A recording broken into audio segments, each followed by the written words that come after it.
What's up, everyone? Welcome to The Authentic Journey. I'm really excited to introduce our next guest, Brian Lee. Brian's a career entrepreneur and really just kicks ass in life. I know him as a businessman, a father, and a friend, and I'm really excited to welcome our guest, Brian. Thank you so much for having me, Ben. Super excited to be here. Absolutely, Brian. So I've gotten to know you over the years as somebody who's a big sports fan and a businessman and an entrepreneur. Take me back to when you were younger and you kind of realized you wanted to carve out your own path. Yeah, it's a great question. And so basically, I was born in Korea, son of an immigrant parents who moved here, brought me along with them when I was a kid, and started our life here down in Orange County, California. And I think when I look at entrepreneurs, I think most of the time, not all the time, but most of the time, you're kind of born with that DNA to want to go build, right? And that was in me early when I realized my father was an entrepreneur. And so basically, I remember like my first entrepreneurial, I guess, venture you would call it, was Halloween, right? So every Halloween, this has started when I was like 7 years old, 8 years old, I would map out my route, my Halloween route, and I would be the first kid out in the neighborhood ringing doorbells, even when it was still bright outside and people answered the door, they weren't ready. I'd say trick or treat. And I had a pillowcase and I would fill it. And then I'd go home and I'd take another pillowcase. I'd fill that too. So I'd have so much candy at the end of the night. And then I would get home. I would put 4 pieces of candy into a Ziploc bag. And then I would sell those Ziploc bags at school for 25 cents. Right. So that was my first foray into I guess business. It was kind of fun because cost of goods was really zero. It was just my time. I stole the Ziploc bags from my mom. My dad and my sister would actually help me pack the Ziploc bags, so it's free labor. Yeah, it was a lot of fun. So, but kind of the entrepreneurial bug caught me kind of early, and I was always hustling from that point on. Every year, I would have a different idea. Like I would sell little mazes that I would make out of graph paper, or I'd buy and sell lunch boxes and stuff like that. So it started early. Was that something that allowed you to connect with other people? Like, were you like, did your peers kind of see you as that, or did your parents see you as that, or were you viewed differently, or how was that when you were younger? Yeah, I think my parents always encouraged it, especially my dad. My dad would always like see the hustle and respect the hustle and help me and guide me, and I would ask him a bunch of questions and how to approach things, how to market myself, how to market the product. My dad was a wealth of knowledge, and so he would always encourage me. And then my mom was always like, my mom was a little different, truthfully. My mom wanted me to kind of stay more on a professional route. So what happened was that I was in college. I went to UCLA, go Bruins. I went to UCLA for undergrad, and I didn't know what I wanted to do still. And so ended up going to law school at UCLA too. And even in law school, I didn't know what I wanted to do.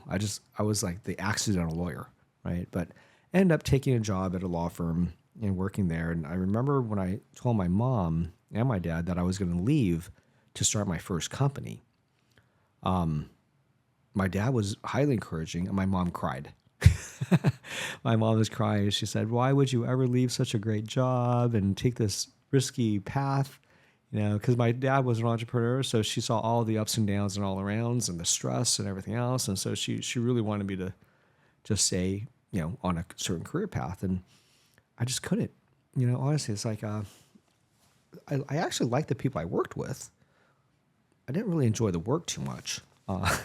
And I just kind of wanted to start something on my own. And so that's when I started my first company called LegalZoom.com with a couple friends of mine. Brian Liu, who was a friend of mine from law school, and Robert Shapiro, the attorney, and Eddie Hartman, who was our CTO. So the 4 of us started the company together out of my condo, and that's how LegalZoom started. That's awesome. Yeah. And where did the idea come from, or what kind of inspired you to get there, start it?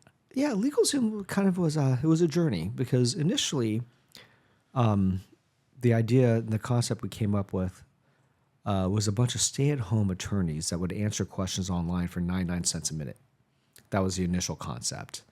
and it was called it was called Law Garden at the time because we were all into the Soundgarden, the band, so we called it Law Garden. It didn't go anywhere because what we realized is number one, at the end of the day, you were still providing legal advice, and at that time, there were very strict laws against fee splitting and so forth, and so or even raising capital from non-attorneys. So we could never take an outside capital unless you're an attorney, and then we could never split those profits with others and so forth. And we could never take the company public either. So we can't raise money from venture capital. You couldn't take it public. It was kind of an issue, right? So, because at the end of the day, you're still basically a law firm. So we decided to pivot that, and that became LegalZoom, which was more online legal documents self-help, right, with a little bit of guidance from software. So the idea was kind of taking the TurboTax model for tax preparation, but doing that for very simple, straightforward legal documents. And so we did that, launched that in 2001. It was fun. It was early days of the internet. And what were some of the things that happened early on where you felt like, hey, I really am taking risk here, like you're starting to face some challenges and you weren't really actually sure what was going to happen? Oh, that's every day. The early days of any business, that's every day. And if you're not hustling every day, then you're going to lose, right? It's the path you choose, and you just got to grind it out. And so for us at LegalZoom, it was very, very difficult to raise capital because we're a couple of attorneys with not that much experience. And I remember we would go to all these venture capital firms and they would just flat out reject us. I'm not sure what it was. Maybe they didn't like us. I don't know. But we just could not raise capital. And then also it was a bad time too. Most importantly, it was a bad time. The timing was off because the dot-com bubble had just burst, the first dot-com crash. And so that was March of 2001. I remember the day. And then after that, it was almost impossible to ask anyone for money for any dot-com idea.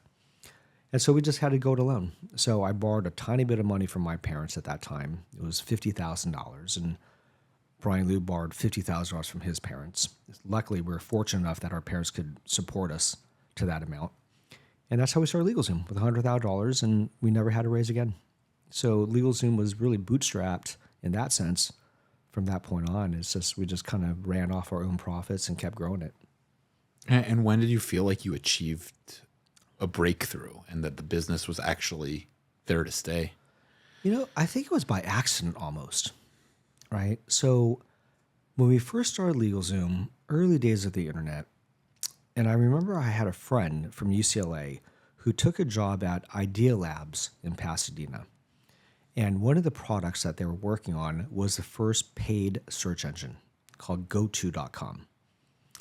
GoTo eventually got acquired by Yahoo, and the patents got acquired by Google and everything. That became the backbone of paid search.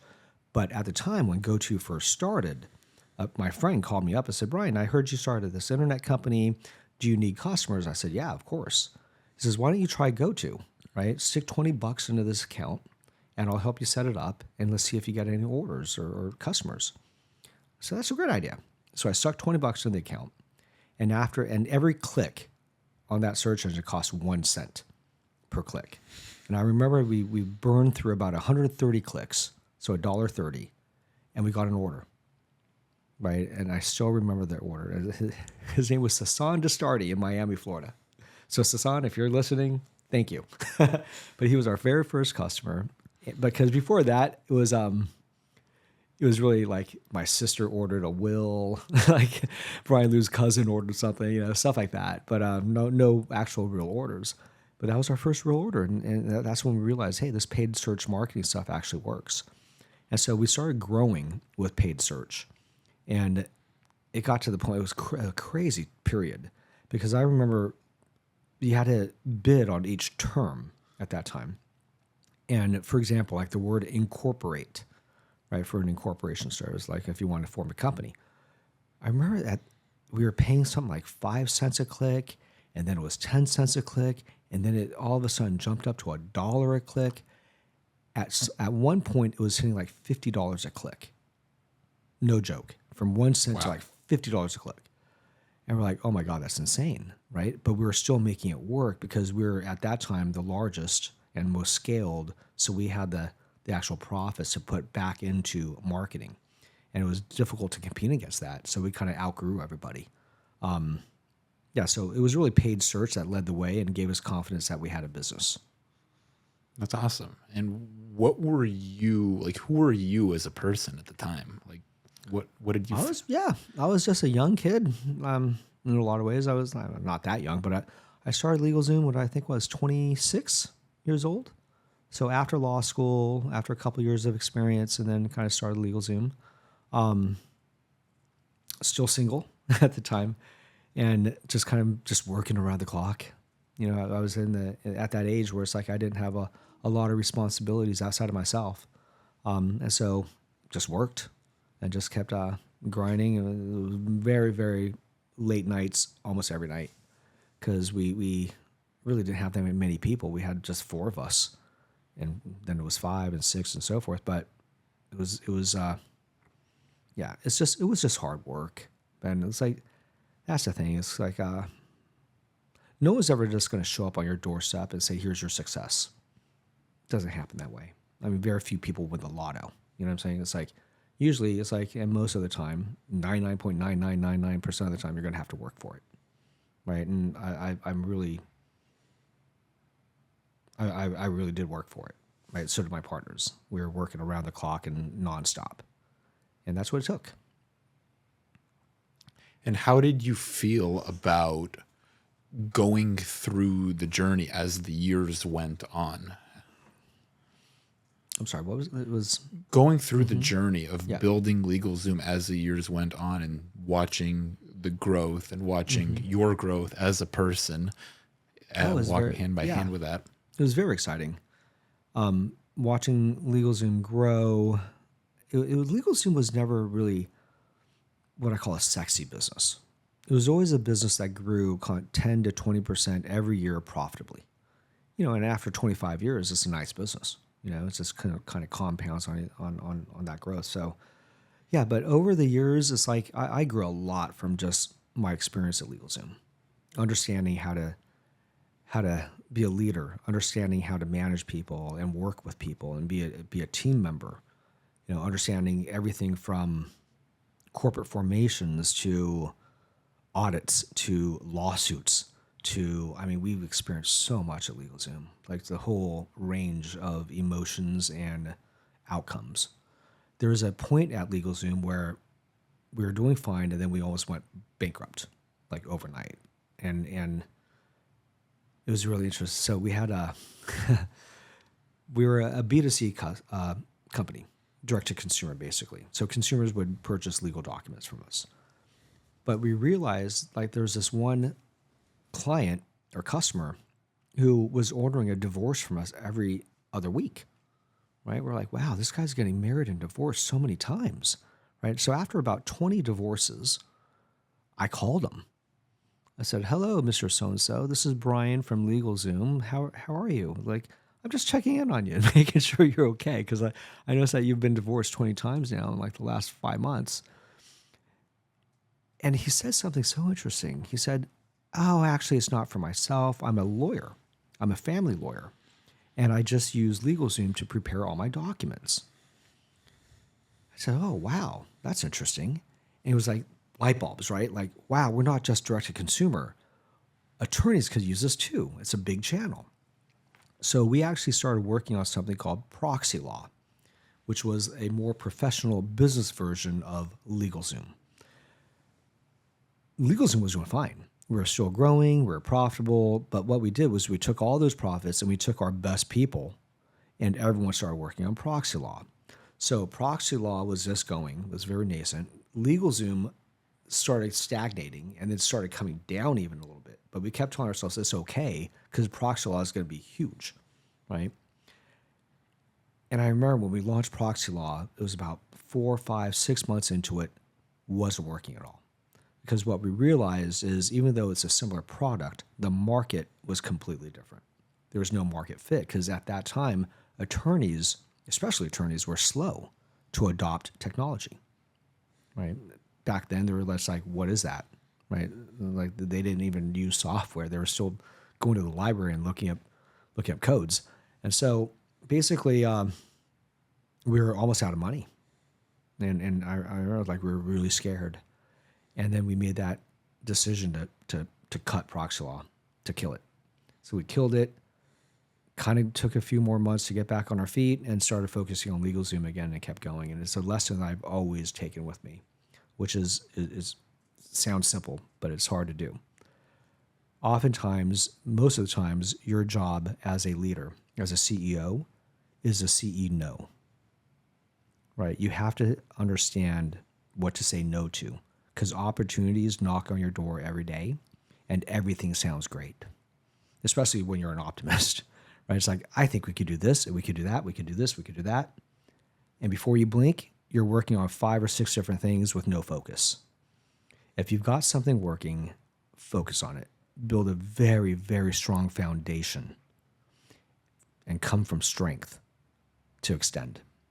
Right? So if you're going to extend, make sure that you're on very, very solid footing first. And there's not a lot more growth even that you could make off of that foundation. And then you extend. That's saying something, because we each only have 24 hours in a day and there's unlimited things we can do. Absolutely. There's only so much. Yeah. And at what point did you feel like you wanted to go into doing other things as well? From LegalZoom? Yeah. You know, the thing about LegalZoom, and think about myself even, I'm really an entrepreneur, right? And I love the startup stage. Just love it.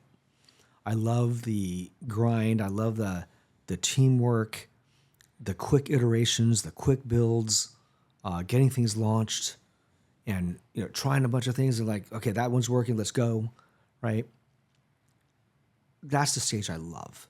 I loved actually at LegalZoom when we had no money and we were working out of my condo and we were eating ramen and peanut butter jelly sandwiches every day.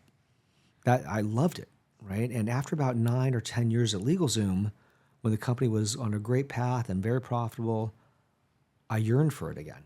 I was like, I kind of want to go start something new, right? So I actually left LegalZoom to start ShoeDazzle with my wife and with Kim Kardashian. And so left LegalZoom in great hands with Brian Liu, and then kind of started ShoeDazzle. And, back at the grind, right? Startup, very small team. My co-partner there was MJ. But it's it was fun, and we grew ShoeDazzle very quickly. I mean, it just shot out the gate. Ended up selling it to a company called Textile down in El Segundo, and it's in good hands there, and it's still going. But that was a fun one, very different than legal documents. And the idea came to me really because my wife, had just gotten married, and I saw how addicted she was to shoes. And I thought to myself, like, gosh, I wonder if you could make a shoe subscription company and have women buy a pair of shoes every month. And that was the concept behind ShoeDazzle. And it really resonated. For $39 a month, we had a lot of customers buying shoes on a monthly basis. And how did you approach this business knowing that you've already been through starting a business and propping it up before?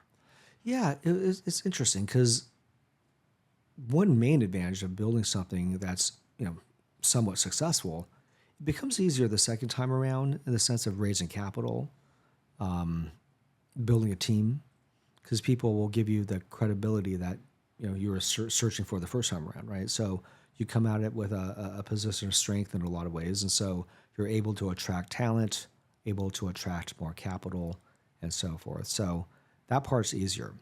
The interesting thing is, though, you'll end up making the same mistakes. I think it's human nature. You definitely want to learn from mistakes, but inevitably you'll make some of the same ones. Right? Sometimes I'll make the same mistake like 2 or 3 times before I finally learn. Like maybe it's just me, but that's just the way it is. But I remember even at ShoeDazzle, I think we kind of extended too quick. We went fashion and handbags and some other things, and it was just too early. But in hindsight, we kind of got lucky on that one too, though, because remember I told you at LegalZoom we were one of the earlier customers to pay for a search engine, pay for a click. On ShoeDazzle, we were one of the first customers of Facebook when Facebook first opened their marketing channels, and so we kind of grew with Facebook marketing and so forth. So that was very early. Yeah, but ShoeDazzle was an interesting company. It was fun, right? Working in fashion. Fashion's hard. It just is. Anyone who tells you differently is lying. But fashion is notoriously a difficult industry. You just have to stay really on top of everything from trends to forecasts, to making sure inventory is tight. All of it. It's a lot of work. What was your favorite part about ShoeDazzle? My favorite part was working with my wife. It was kind of fun starting something with Mira, my wife, and just kind of growing it from nothing. That's the thing about building businesses, if they're successful. It's so fun seeing something from a concept, an idea, and you wake up and you got 200-300 people working there, and you're driving a lot of revenue. You're like, wow, this was nothing 2 or 3 years ago. And so it's fun to see that growth and to witness it. And what was it like, or what was the experience like working with your wife on something like that? Yeah, it was actually pretty fun because we traveled to China together to the factories. She's very good at fashion and very forward thinking when it comes to trends. And so she was kind of more on the merchandising team. I was more on the marketing and the finance side.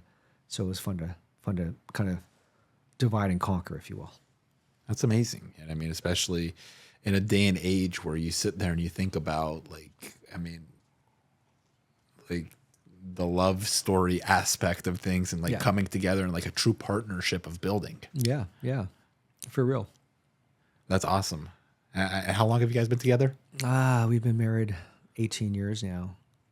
Yeah, 18 years, 19 years, something like that. Yeah. That's amazing. And what was the greatest thing you learned from having that, not only partnership and family relationship with your wife, but also working with her? Yeah, the thing is, it's the one thing that we were really good at was leaving work at work. So if you are going to work with your significant other or your spouse or whatnot, it's best to keep work separate from your home life, or else it'll drive you crazy. If you're talking about work 24 hours a day and not talking about anything else, it's kind of an issue, truthfully, I think. So we were really good at kind of leaving work at work, and kind of home is home life, and we talked about us, our family, our kids, stuff like that, as opposed to, what's going on at the factory. Yeah. Of course, every now and then, if something's really coming up, then yeah, you'll discuss it, but most of the time we try to keep it separate. And when you guys sold ShoeDazzle, what was the process of the exit like? It was gnarly, actually, because it was ups and downs. ShoeDazzle was skyrocketed, and then it kind of came down and so forth. We exited still at a pretty good clip to textile, and I heard they're doing fine with it. So it was. I would not say it was a beautiful exit, but it exited, right? And we landed on our feet, and that gave me the encouragement to start my third company, which was The Honest Company that I started with Jessica Alba. And what got you to want to start The Honest Company? Really, I wasn't really looking to start anything. It was Jessica who came to me through her husband Cash, who I knew, and she wanted to start The Honest Company. So she thought that the baby category was ripe in terms of approaching it differently with more organic, non-toxic products. Better for you, better for your kids, better for your home environment. And so that was the concept behind The Honest Company. And honestly, she kind of convinced me to do this. I at first I wasn't sure, but then I had kids, and I saw how my wife changed her buying behavior. She started all of a sudden shopping at Whole Foods and buying organic purees for the kids, and so forth, and living more of a healthier lifestyle. So I knew that, when it came to The Honest Company, it really comes down to mothers and that moment of awakening, right? You hold your child for the first time, and really it's an instant moment of undeniable love, and you will do anything to protect that child. right? Including surrounding that child with the safest products that you can find. And so that was the idea behind the Honest Company. Honest Company was fun. Jessica's a rock star. She's a genius in a lot of ways, especially when it comes to brand and marketing and the product itself. And so it was a great partnership. You know, we grew it from nothing. We had other great partners in Christopher Gavigan, who headed up product, and Sean Kane, who was more our operating officer. So the four of us kind of worked hand in hand and got this thing off the ground and took off like a rocket ship. And we ended up taking it public. It's still trading on the public market today, and still changing a lot of, or helping a lot of lives. You know, making a lot of homes safer. That's amazing. Yeah, it was a fun one. What do you think was your greatest takeaway from the Honest Company?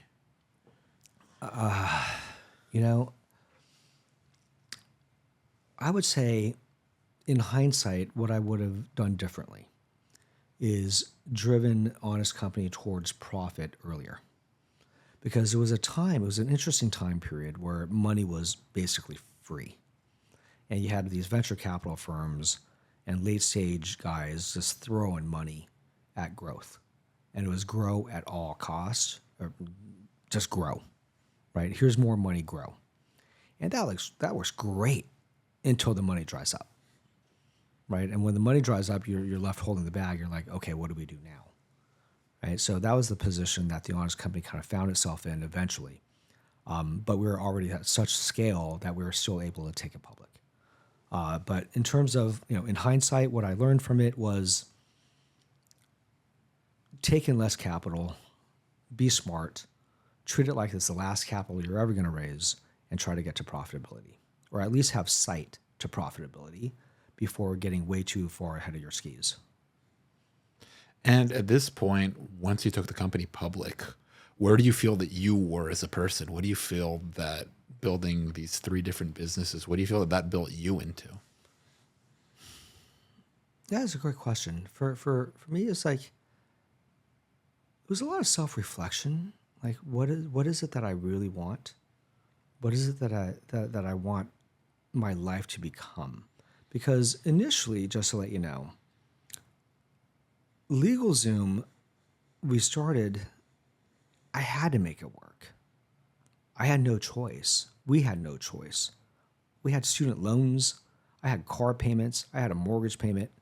We were broke, like literally broke. It's like, if that didn't work, it's like, what am I going to do? Be a lawyer forever? And I didn't want to do that either. So we had to make it work. And so it's I guess you could say we're lucky that it did work.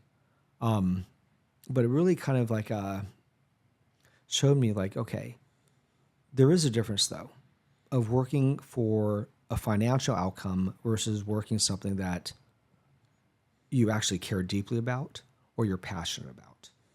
So, and I finally realized that this time around, Ben, with your Arena Club. Okay. The fourth, I know I've started a lot of companies, but Arena Club, I started about 3-4 years ago with Derek Jeter and with Jesse Glass. And this is hands down my favorite company that I've started, like hands down. And that's really because I'm extremely passionate about the category and the mission and the services that we're bringing to collectors. It's just fun. So I remember, like, even when you're younger and you ask kind of older, wiser, more successful folks for some advice, and I still remember that more times than not, they'll tell you stuff like, you know, do something you're really interested in. Follow your passion, follow your dreams, you know, all that kind of BS, right? But at that time, when you're young, you're like, yeah, whatever, right? I got bills to pay. I got to make money. But it's the first time with Arena Club where I don't have to worry about money, that I can just focus on building something cool and follow my passion that I had since I was a kid, which is collecting cards, mostly baseball cards. And I turned that into a business. And now it just doesn't feel like work. You know, it really, I go to card shows and it's like, you're calling this work? Right? I get to meet all these people and trade cards and listen to, the latest trends and which players are increasing in value and which players are tanking. It's like, this is fun for me. It's like, I love it. I love everything about it. And I love collecting into my PC, and I love holding cards, and it's just like, yeah, everything about it is just, it's so much fun. And when something is this much fun, it really doesn't feel like work. And that's leading to the success we're having at Arena Club, I think, is because we don't think of it as work. We think of it as building something cool and fun. That's amazing. And then when you hit that frequency where it's just everything is fun for you and you're enjoying it, it just radiates to everyone around you, and it, like, everyone's having fun and everyone just enjoys I hope it. so. I hope so, because we have a whole team of people in Los Angeles and Beaverton, Oregon, and yeah, I hope they're having fun. I mean, look, it's still work. Don't get me wrong. It's like we still have to hustle and work hard, and sometimes we have to put in late nights. But at the end of the day, it's like I hope that people are enjoying the challenge and enjoying the hobby and experiencing it firsthand, and experiencing growth for the Arena Club firsthand. It's kind of fun. Looking at Arena Club, and obviously your inspiration to start that goes way back. What's a piece of memorabilia or a card or something that you remember having very early on that you look back on and you're like, this is why I'm doing it? Yeah. So my dad took me to my first Dodger game, LA Dodgers game, when I was about 8 years old, and I fell in love with it. The excitement, the fans, the cheering, the watching the game, and Steve Garvey was our first baseman at that time. And I remember the following day was at home, and I rode my bicycle to Fountain Valley Cards and Comics. I'm not sure. I don't think it's around anymore. It was like a 30-minute bike ride. And I took off, didn't tell my parents. I drove all the way. I rode my bike all the way there, and I bought a Steve Garvey rookie card, a Topps rookie card, and I still have it today, and I love it. But that kind of started my journey into collecting cards, and I would say my favorite card today, I have so many, but I have a pretty special, what I call a PC collection, personal collection of Asian iconic athletes, right? And that's what I collect, and that's what's near and dear to me. And so I have some amazing kind of iconic Asian athlete cards, everyone from modern folks like Chloe Kim in snowboarding to Normie Kwong, who was the very first Asian professional football player who played for the Canadian Football League. And I've got a highly graded card of his, and so that cards like that are just near and dear to me. And so that's my PC collection, or Asian iconic athletes. There we go. And what are you seeking out, or what is the grail piece that you're after and wanting to add to your collection? I'm looking now? That's a great question. I'm looking for some Yamamotos, some very rare 101s, some good auto rookie cards of Yamamoto. So I'm always on the hunt for that right now. And Shohei Ohtani, of course. I'm a Dodger guy, so yeah. Dodgers. Love myself some Shohei. There we go. Yeah. That's awesome. That's awesome. And what do you feel about, like, you're really passionate about this. I guess what's been able to anchor you into that passion over these years?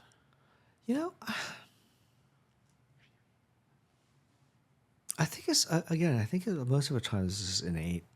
It's just innate. It's like it's already anchored in you to build and to want to create something from nothing. Yeah, and it's like I just respect entrepreneurs so much, and I like even you, Ben. It's like you're an entrepreneur. It's like you built an amazing business in Golden State Memorabilia, and I know how hard it is. It's not easy. It's like you gotta like make out you gotta create your own market in a lot of ways, and create your own demand and everything else, and it's not easy. And any day could be a bad day, and some days are great days. It's this whole entire journey. And so I started a venture fund a few years, like over 10 years ago, called BAM Ventures, and it stands for Brian and Mira. Mira's my wife. So BAM Ventures, and we invest in startups. And so we invest in the early stages of companies, sometimes entrepreneur with an idea even, right? So that stage. And we help entrepreneurs, and I love it because I get to stay close to what's next, right? What the young ones are working on. Keeps my mind fresh. And hopefully I can impart some of my experience and knowledge upon them and help them out where I can. So it's a great synergistic relationship. That's awesome. What do you remember about the first business that you invested in that you weren't a part of? Oh, wow. That's a great question. It was a yogurt shop called Cantaloupe Yogurt. And it was on Hollywood. It's a physical location on Hollywood and La Brea. And believe it or not, this is like 20 something years ago, and it's still there. Still there. But I invested in it. It was not a good outcome because it ended up going broke, and so we ended up selling it for nothing to this other person who bought it. And I think it's the same owner now. But yeah, that was a tough business. And what I realized is like, it doesn't matter if you're building a yogurt shop or if you're building like, NVIDIA, right? It's all hard. It is. It's all hard. Yep. And so I mean, so many things went wrong with that yogurt shop. It was unbelievable. Like the permits took forever. We could never get the exact ingredients right. It's like, I remember they would over order like too many fruit, and then the fruit would go bad. It's like there's so many things would go wrong, and you're like, oh wow, it's hard to make money in yogurt. It's hard to make money in any business, It's really. very true. It's And very it's true. like, where could you just, yeah, it's interesting. Like, where could you create that value for somebody else and get them to like want to like transact with your business? Right. And that's the interesting part. Now, with all of the entrepreneurial stuff that you've done, how do you take the approach with your kids and like what they want to do or their passions? That's so interesting you asked that question because my son Davis. Yeah. So I have one son, Davis, he's 17, and a daughter, Madison, who's 14. And they're both very passionate about what they do. And so Davis is a passionate filmmaker. So he loves making short films and movies, and he writes his own scripts and everything else. And so he just loves it. Like every free moment he has, he'll watch the latest movies, right? So he's just kind of like in that world. And I encourage it. So, it's like, I remember when I was younger, again, being from an immigrant family, I remember my dad asked me once, I think I was like 9 years old. My dad's like, what do you think you want to be when you grow up? And I remember I said, maybe I'll be an actor. And he looks at me and says, no, you're not. He's like, that's a life of pain. That's what he said. He's like, what you want to do is you want to go into business, or you want to be a lawyer or a doctor or an accountant, something that's going to put food on the table. I'm like, yes, sir. What else do you say when you're 9 years old? So I still remember that conversation. And but I remember like, look, this might sound funny, but I've never considered myself even that successful. I know I am. I know I've created some great businesses and I've done great, financially, but I haven't created Facebook. I didn't create Apple. You know what I'm saying? I've created some nice businesses. So I don't think it's like, for me to be like, oh my God, I'm so successful. It's like, I've done fine, right? But I remember it was the first time I ever realized like I've done okay is when my son Davis said, maybe I'll be a director. Right? And my answer to him was, go for it. I gotcha. It's like, I'm going to support you all the way. And if that where your passion is, do it. Right? And Madison, my daughter, is the same thing. She's a dancer. Right? So she's a competitive dancer. She dances like, 5 or 6 days a week. And, she's always doing competitions and so forth. And she just loves it. Just loves it. Go for it, Madison. Right? You do you. Right? And I gotcha. And so, would I say like, filmmaking is a good path to make money? Probably not. Well, hopefully, but probably it's hard. The odds are against you, right? And being a dancer, there's not much money in dancing. More power to them, and they love what they do, and they're extraordinarily talented. Anyone who dances professionally for a living, I mean, God bless you. But it's not easy. And so, but if they're passionate about it, I got them. Love that. No, it's cool. And it must mean a lot being Davis and Madison and knowing it's like I can follow the path that I want to follow, and I'm going to be supported doing that. Yeah. And what do you say to other parents out there whose kids have entrepreneurial tendencies, but maybe they just don't see it? The parents don't see it. That's the thing. It's like oftentimes parents don't see it. It's you got to really pay attention. You got to spend time with your kids. You got to understand what moves them, what they're interested in, and hopefully be part of it. Be part of that journey. Especially when it comes to entrepreneurs. Like I said, I think most entrepreneurs are born with it.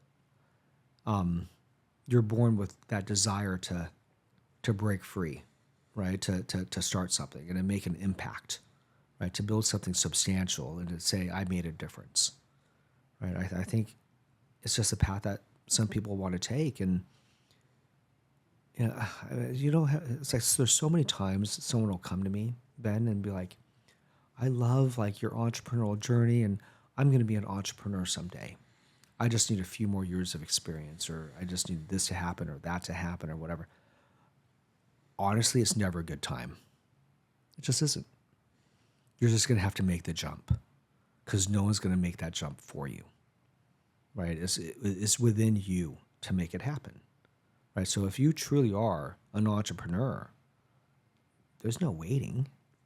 You should have started yesterday, honestly, building what you want to build. And even if it's part-time, get it started. Just start working on it whenever you can. And when it's time to make that full jump, make the full jump.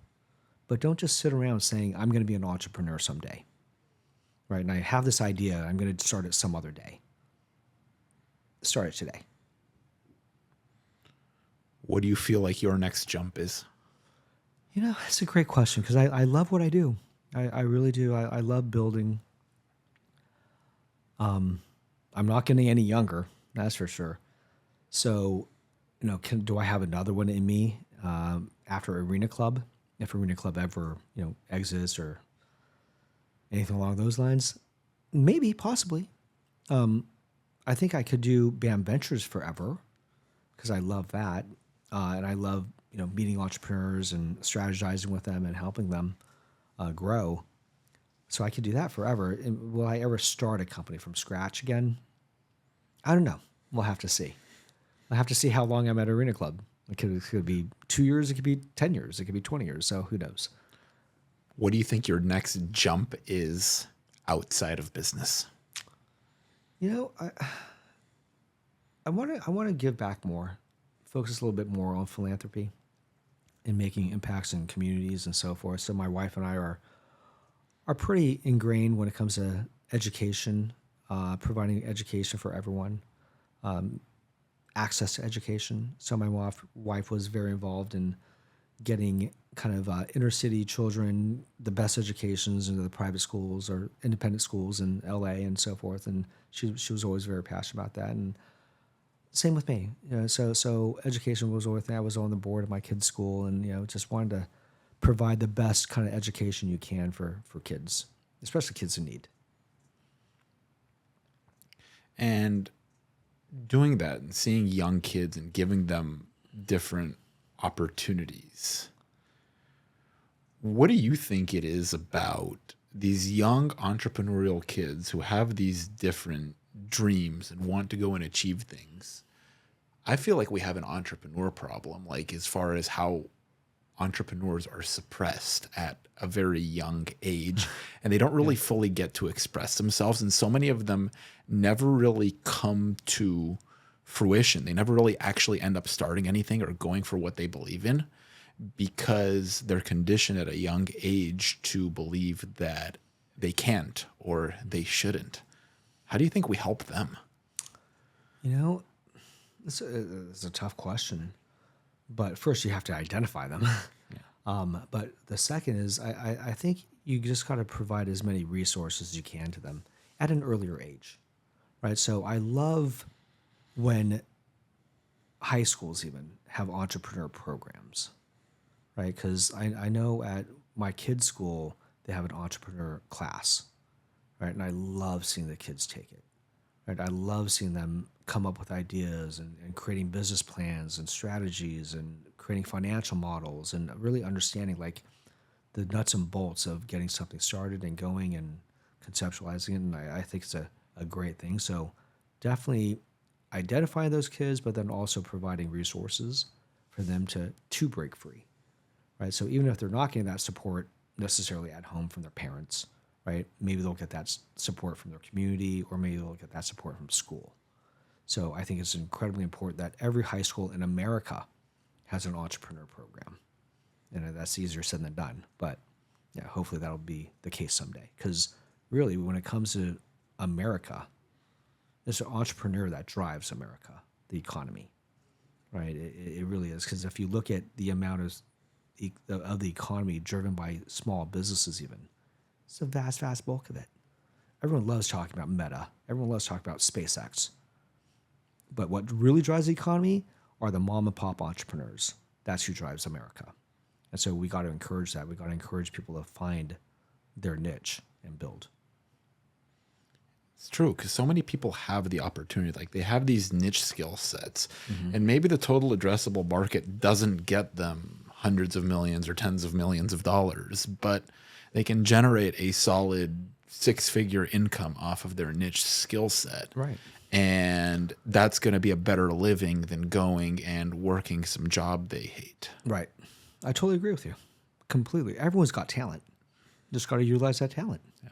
Yeah. Just getting people to like believe in what they love and Right. what they want to do and what they want to go for. Exactly. So that's something that's been on my heart a lot lately. I've been thinking about that a lot lately. Yeah. I'm coming up on 10 years of my business. This is incredible. Congratulations. Thank you. And it's like, I just remember, kind of like you said, it's like, go and take that jump. It's like, what's ahead of you is unknown. Right. But if you don't take the jump, you'll never find out. Yeah.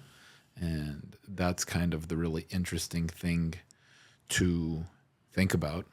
So as you reflect on all this stuff, and from the beginning of your entrepreneurial journey, selling candy, and I mean, the Ziploc bags for 25 cents. I mean, I absolutely love that. And to going into business in LegalZoom and ShoeDazzle, Honest Company, and now Arena Club. What do you feel has changed the most in you as a person over the years? That's a really good question. I actually think I've become more empathetic and more patient over the years. I was a psycho. LegalZoom. No, literally, I was so hungry to make something work. I would just go nuts. If someone didn't show up on time at work, I would just go nuts. You know, it's like I wasn't very patient. I apologize to anyone I offended at LegalZoom, but really, it's I've just learned to be a little bit more relaxed, truthfully speaking, and more understanding of where people are coming from, and I have to really respect that everyone's journey is different, right? What drives me might not drive you. I used to think it was all the same. Like we're all like fighting for the same common goal, right? But then you realize as you're mature, as you've gone through it a few times, it's like, that's not the case, right? Everyone's looking for most of the time they're looking for a different angle, right? But as long as you can kind of direct people in the right way to some type of common, even that if that common goal is pretty wide, that's where you want to be. And you can't expect everyone to think exactly the way you do, because they're not. And where do you feel like you can show more empathy towards yourself nowadays? You know, that's a great question. I think I'm more empathetic towards myself for sure. Like, you know, I'm more forgiving of myself, right? It's an age-old saying, you know, it's like no one's perfect. You're going to make mistakes, and you just kind of have to accept it. And hopefully you don't beat yourself too hard over it, right? You move on. I always like to say, you know, you're going to make mistakes, but what you want to do is you want to forget the mistake. You want to learn the lesson. Remember the lesson, but forget the mistake. You just got to move on. Where do you feel like you were harder on yourself than you needed to be throughout your journey?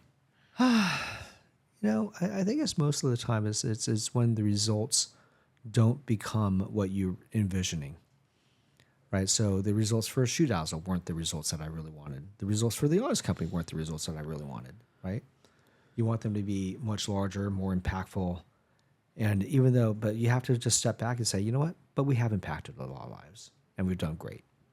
So you just have to be accepting of that. And I've become more accepting of that.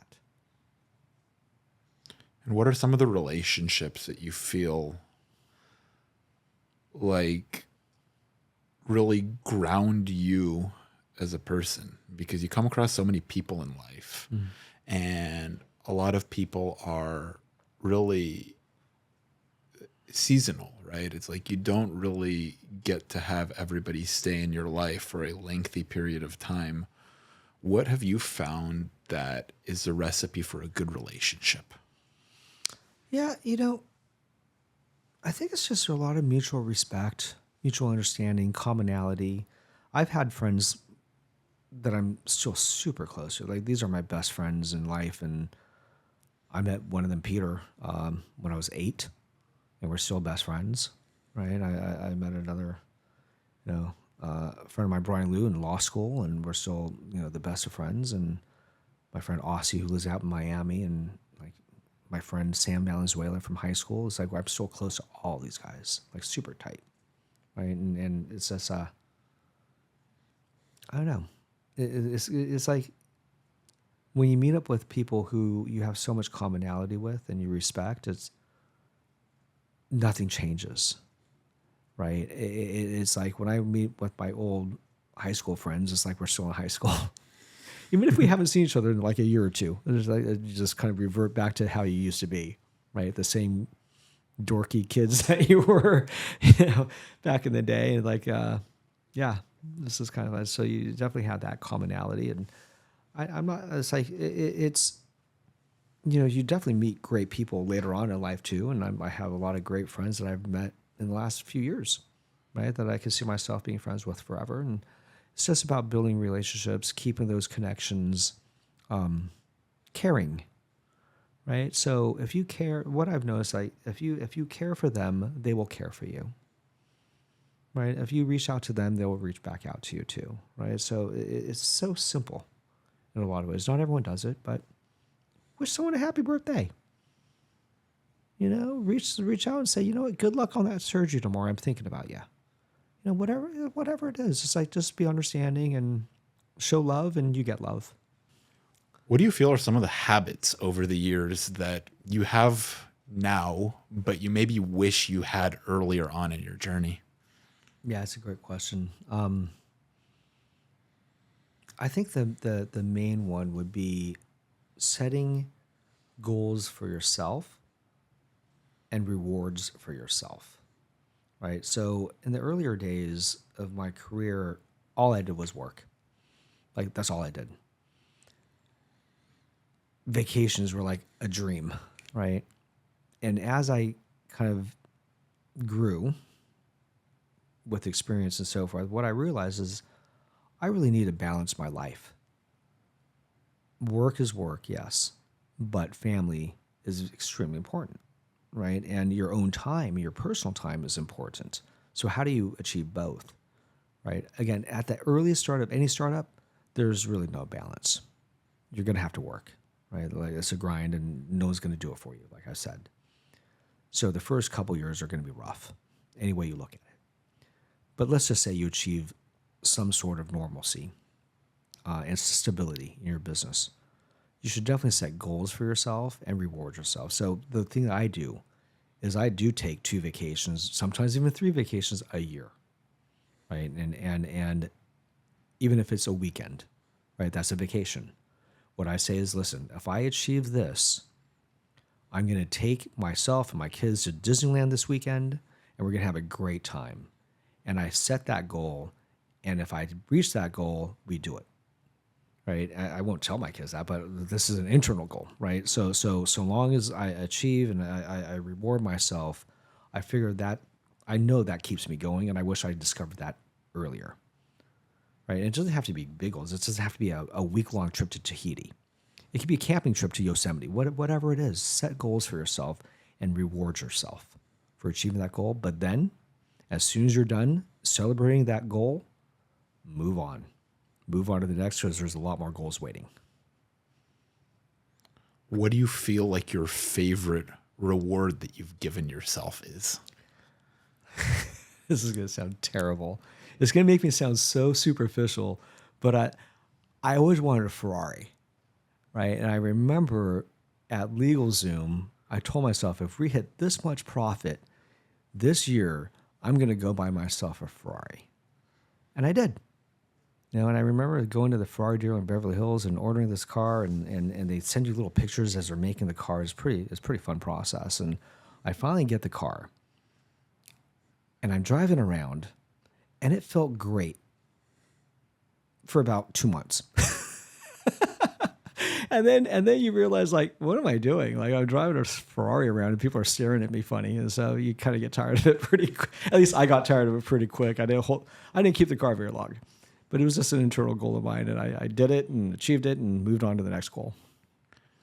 What do you feel there is to be learned from having goals, achieving them, reaching them, and then maybe just not feeling the same about them after you already have them, kind of like the Ferrari? Yeah, I think it's a good thing, though.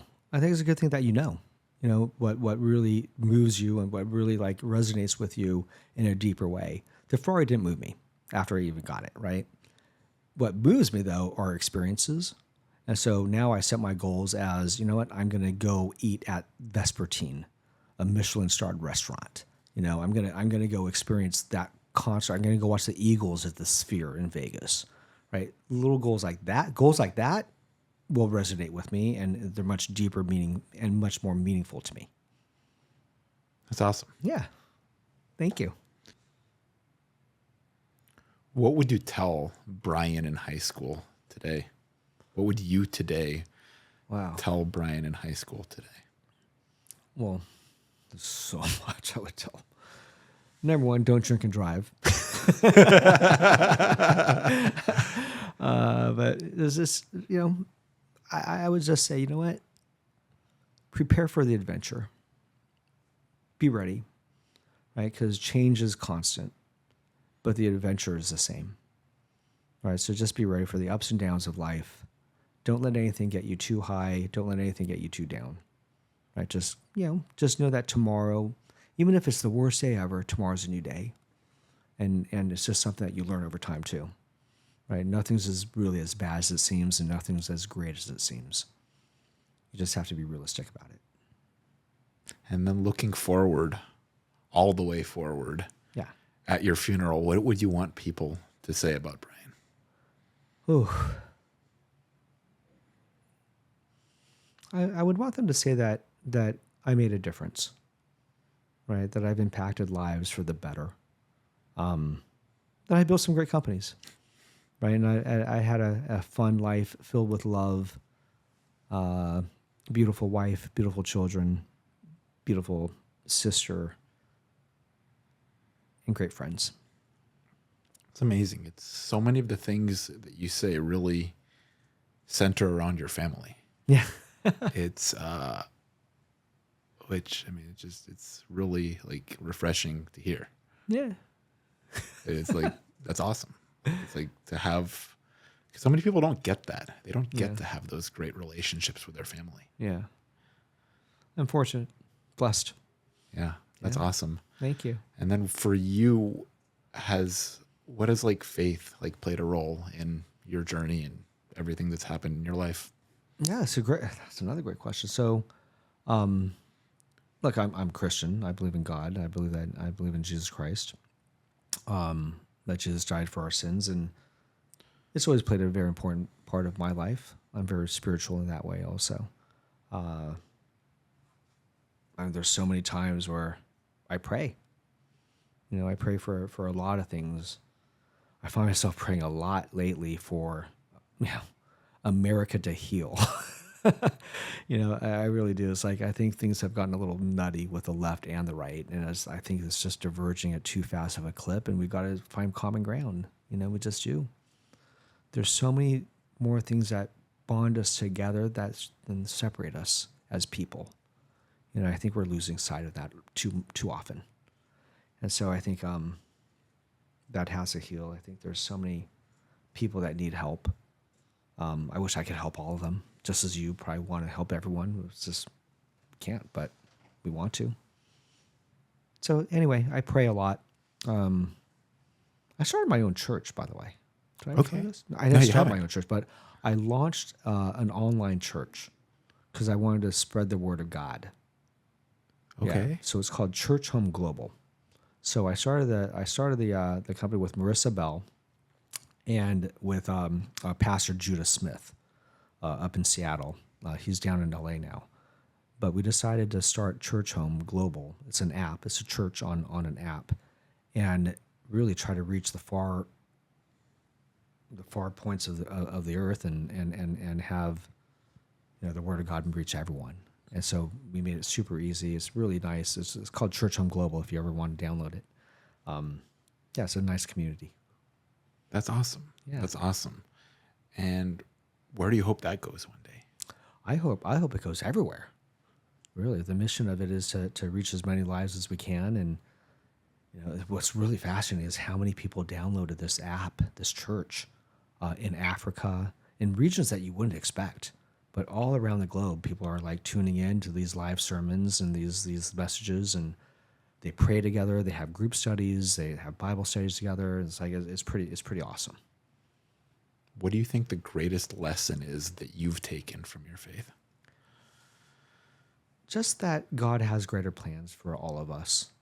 It is God's way in a lot of ways, and so you just have to kind of put your life in His hands and put your faith in Him, and know that at the end of the day, it's going to be fine. It's going to be fine. Yeah, that's so true. It's so interesting because like sometimes we have a certain outcome that we shoot for. Yeah. And we put our head down and we drive towards that outcome with absolutely everything that we have. But if we just let go of the outcome and trusted God, the outcome would be so much greater than what we originally envisioned it would be. Absolutely. And we're really just limited to the capacity of our own thoughts at times. Yeah, for sure. And that's just kind of interesting to think about. Oh, yeah, for sure. Pastor Judah, if you're listening, love you. For sure, for sure. So what's up next for Brian? Going back to Vegas right after this podcast. But what's next for me? I'm just going to keep working. I'm having fun. I'm going to keep building Arena Club. My partner, Derek Jeter, is having the time of his life building it with me, and Jesse Glass. And so we're just going to keep building and having fun. And, tomorrow's another day. But for now, this is what I plan on doing for a long time. That's awesome. That's so much fun. And Brian, where can our audience connect with you? Where can they connect with Arena Club? Yeah. Obviously, I'm a big fan of Arena Club. I think that that's something where a lot of people can really enjoy themselves on that. Yeah. Well, you can reach me at Arena Club Lee on Instagram. So it's a private account, but I accept everybody. So I just keep it private. I don't know why, but follow me there. Awesome. Anything else you'd like to share with our followers? Yeah, I just want to say thank you to you, Ben, honestly, and congrats on 10 years. That's just super exciting. I want to go to your warehouse to buy some more memorabilia. There we go. We'll make it happen. Anytime, you're welcome. Cool. It was great to see you. Thanks for having me. Absolutely, Brian. Thank you. Having you on. For everyone following, Brian Lee, such a great conversation, such an inspirational person. If you still have any of those 25-cent candy bags, we got to figure out some distribution or something for those. I'm sure there's a lot of buyer for 25-cent candy bags nowadays. I would charge $1 today. $1. Wow. Inflation's really hit. It's really hit. But so great having you on, Brian. And for everyone listening, if there's anything that resonated with you guys today, we'd love for you to share this episode with your friends. Brian's out here inspiring so many people. And I'm your host, Ben Beeri. It was so great having you listen. Please like the video, share this with your friends, leave us a comment, let us know what you think, and we'll see you on the next episode of The Authentic Journey.